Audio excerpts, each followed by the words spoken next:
Three leather-clad bikers stomped into the bar, laughing, drunk, and loud. The tallest one pointed to the woman sitting alone in the corner.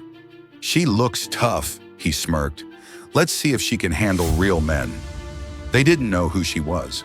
They didn't know she was a former UFC champion. They didn't know they were seconds away from total humiliation. Because that quiet woman in a hoodie was Ronda Rousey, a dimly lit bar in small-town Nevada. Classic rock playing low, a few truckers, couples, and two bartenders. Ronda sits at the end, sipping water, hoodie on, hood up. She didn't come here for trouble. She came for peace.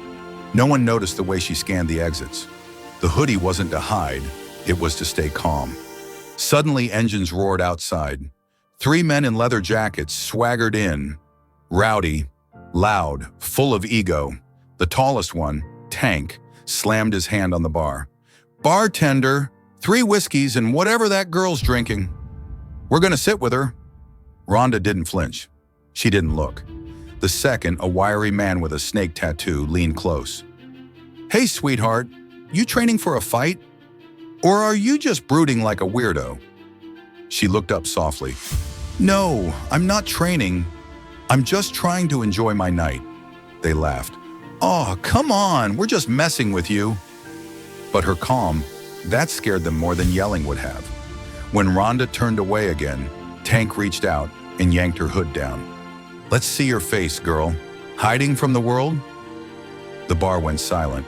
The bartender froze. One of the old veterans near the jukebox whispered, "That's Ronda. That's Ronda Rousey." Tank laughed louder. "Ronda who?" She stood up slowly, and when she turned, her eyes weren't calm anymore. They were steel. Ronda, calmly, "Last warning. Back off." Snake tattoo guy, laughing. "What are you gonna do, call your boyfriend?" Ronda, "I don't need a boyfriend. I've got fists." The entire bar had stopped moving. The bartender reached for his phone under the counter, and just as Tank leaned in again, wham! Ronda's palm struck his chest, perfect form, short range. Tank flew backward onto a table. The crowd gasped. Snake tattoo guy rushed forward. Big mistake. Ronda ducked, elbowed his ribs, grabbed his wrist, twisted. Pop! He screamed, crumpled to the floor. The third biker turned to run. Ronda stepped in front of him. He froze. She didn't hit him. She just stared, and he dropped to his knees. Old man in bar. She just dismantled them like a tactician. The sheriff arrived minutes later. He took one look at the scene, then at Ronda, and just nodded. "Good to see you again, champ." Tank groaned from the floor. "You knew her?" The sheriff smirked.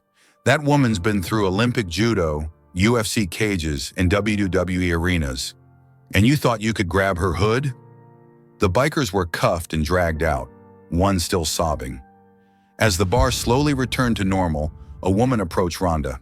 "You didn't have to do that, but thank you." Ronda smiled. No one should be harassed for just existing. She pulled her hood up again, and this time no one dared interrupt her night.